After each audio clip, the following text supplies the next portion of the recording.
Match নিয়ে আসলে কিছু বলার নাই। আর্জেন্টিনার লাস্ট ২-৩ বছর বা ২-৩ বছরই বলি। ২-৩ বছরে কি লাস্ট মানে এত বাজে পারফরম্যান্স কোনো ম্যাচে করছে কিনা আমার মনে হয় না। বিশেষ করে মিডফিল্ড। মানে মিডফিল্ডে কি আজকে কোনো প্লেয়ার ছিল? মানে সেন্টার মিড, সিডিএম, ডিএমএফ এই পজিশনে কি কোনো প্লেয়ার ছিল কিনা আমার মনে হয় না। মানে তারা যে কই ছিল? আর আজকের ম্যাচে তো মেসিও নাই। মেসি নাকি পুরা ম্যাচে জাস্ট ৩৫ না ৩৪ টা টাচ করছে বলের সাথে। মানে এই ৯০ মিনিট খেলে। ৯০ মিনিট না ৯৫ মিনিট খেলে মাত্র ৩৪ টা টাচ করছে। তো মেসি তো মাঠে ছিলই না। আর পাশাপাশি ম্যাকালিস্টার, এনজো ফার্নান্দেজ এদেরকেও দেখা যায় না। এনজো ফার্নান্দেজ একটা চান্স ক্রিয়েট করছিল বাট সেটা কাজে লাগাইতে পারেনি। কি শুট করতেছে মানে সে কি শুট করবে না পাস দিবে এটা নিয়ে কনফিউশন এনজো ফার্নান্দেজের ভিতরে। সামনে ৩-৪ টা ডিফেন্ডার দাঁড়ায় আছে। সো আজকের ম্যাচটা কি আর্জেন্টিনা লাকিলি জিতছে। আমার মনে হয় লাকিলি জিতছে। কারণ পারফরম্যান্স ভালো ছিল না। আর কিছুই ছিল না। শুধু ম্যাচের শুরুতে যা করার সবকিছু এমিলিয়ানো মার্টিনেজই করছে। ম্যাচের ফার্স্টে একটা আ সেভ দিছে। ওটাও কিন্তু গোল হওয়ার সম্ভাবনা ছিল। আর লাউতারো মার্টিনেজ যখন লাস্ট ম্যাচে ২ টা গোল স্কোর করে and man of the match হয়।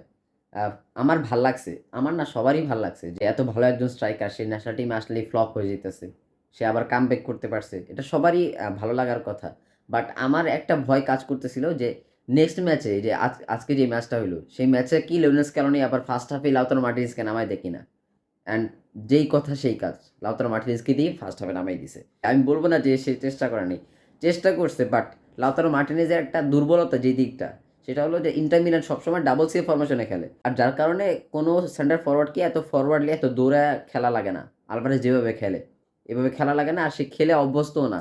যার কারণে সে পারেও না নিজের মতো করে একটা স্পেস ক্রিয়েট করতে সে পারে না। আর যেটা আলভারেজ খুব ভালোভাবে পারে যার কারণে আলভারেজ বেটার অপশন ফার্স্ট হাফে। সুপার সাবে যদি লাউতারো মার্টিনেজকে নামানো হইতো আই থিংক সে একটা গোল স্কোর করতে পারতো সামহাউ সে করতে পারতো।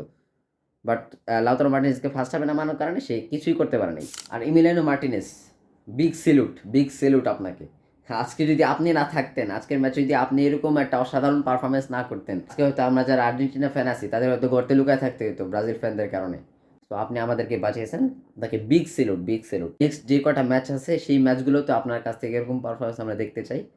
আর আপনার কি মনে হয় যে আজকে এই ম্যাচে এই পুরা আর্জেন্টিনা টিমটা থেকে এরকম বাজে পারফরম্যান্স হওয়ার পিছনে কি মিডফিল্ডাররা দায়ী নাকি লিওনেল মেসির বাজে পারফরম্যান্স দায়ী? সেটা অবশ্যই কমেন্ট করে জানাবেন।